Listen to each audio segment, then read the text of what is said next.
Welcome to new TV Telugu. ఇప్పుడు AP top 10 చూద్దాం. మాయ మాటలతో అధికారంలోకి వచ్చిన టీడీపీ ప్రభుత్వం ఎన్నికల అనంతరం ఇచ్చిన హామీలు అమలు చేసేందుకు గుడ్డి సాకులు చెబుతోందని వేమూరు నియోజకవర్గ వైసీపీ ఇన్ఛార్జ్ వరికుటి అశోక్ బాబు విమర్శించారు. బట్టిప్రోలు మండలం అద్దెపల్లి గ్రామంలో ఏర్పాటు చేసిన విలేకరుల సమావేశంలో ఆయన మాట్లాడుతూ ఉచిత ఇసుక అంటూ ప్రజలకు మాయ మాటలు చెప్పి గతంలో కంటే అధిక రేట్లకు సరఫరా చేస్తున్నారని తెలిపారు. వ్యవసాయంలో శాస్త్రీయ విధానాలపై రైతులకు అవగాహన పరిచేందుకు గాను పొలం పిలుస్తుంది కార్యక్రమాన్ని చేపట్టామని రాష్ట్ర మంత్రి కింజరపు అచ్చెన్నాయుడు స్పష్టం చేశారు. మంత్రి క్యాంప్ కార్యాలయంలో జిల్లా వ్యవసాయ అధికారులతో సమీక్ష నిర్వహించారు. ఈ సందర్భంగా ఆయన మాట్లాడుతూ రైతులకు ఆధునిక వ్యవసాయం పట్ల తెలియజేయాల్సిన అవసరం ఉందని ఆయన స్పష్టం చేశారు.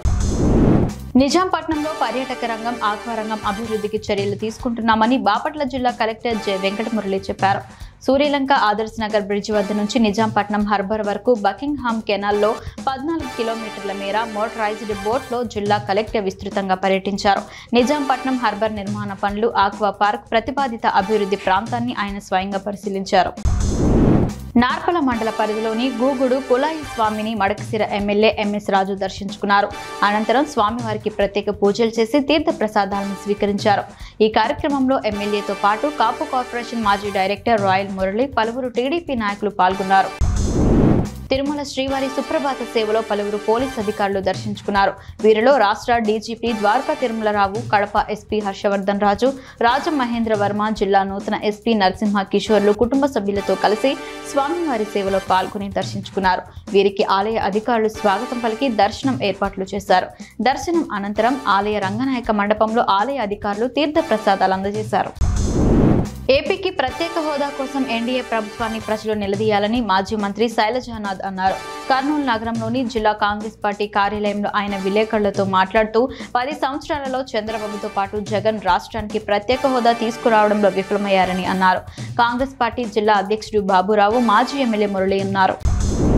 ప్రజా సమస్యలను పరిష్కరించేందుకు ప్రజా దర్బార్ కార్యక్రమాన్ని నిర్వహిస్తున్నట్లు రాష్ట్ర ఎక్సైజ్ శాఖ మంత్రి కొల్లు రవీంద్ర అన్నారు.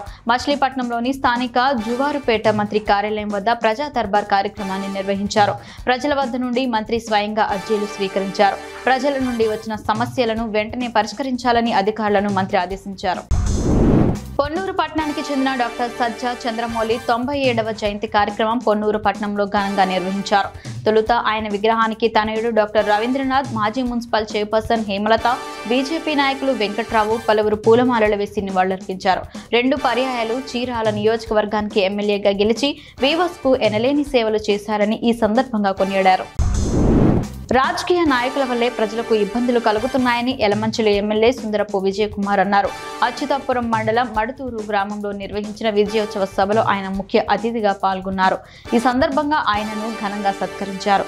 అనంతరం మాట్లాడుతూ గ్రామంలో రహదారి, మంచినీటి సమస్యను పరిష్కరిస్తానని ఎమ్మెల్యే హామీ ఇచ్చారు. జనసేన నాయకురాలు మోటూరు శ్రీవేణి పాల్గొన్నారు. నరసన్నపేటలోని 100 పడకల ఆసుపత్రిలో గత ప్రభుత్వ హయాంలో ఏర్పాటు చేసిన జగనన్న ప్రాణవాయువు ప్లాంట్ ను పట్టించుకోకపోవడంతో మూలకు చేరింది. నాడు కోవిడ్ సమయంలో కరోనా బారిన పడిన రోగులను కాపాడేందుకు గాను ఆక్సిజన్ ప్లాంట్ ను జిల్లాలో విరివిగా ఏర్పాటు చేశారు. కొన్ని లక్షల రూపాయలు వీటి కోసం ఖర్చు చేశారు. అయితే దీనిని పర్యవేక్షించాల్సిన అధికారులు పట్టించుకోకపోవడంతో నేడు ఈ దుస్థితికి చేరింది.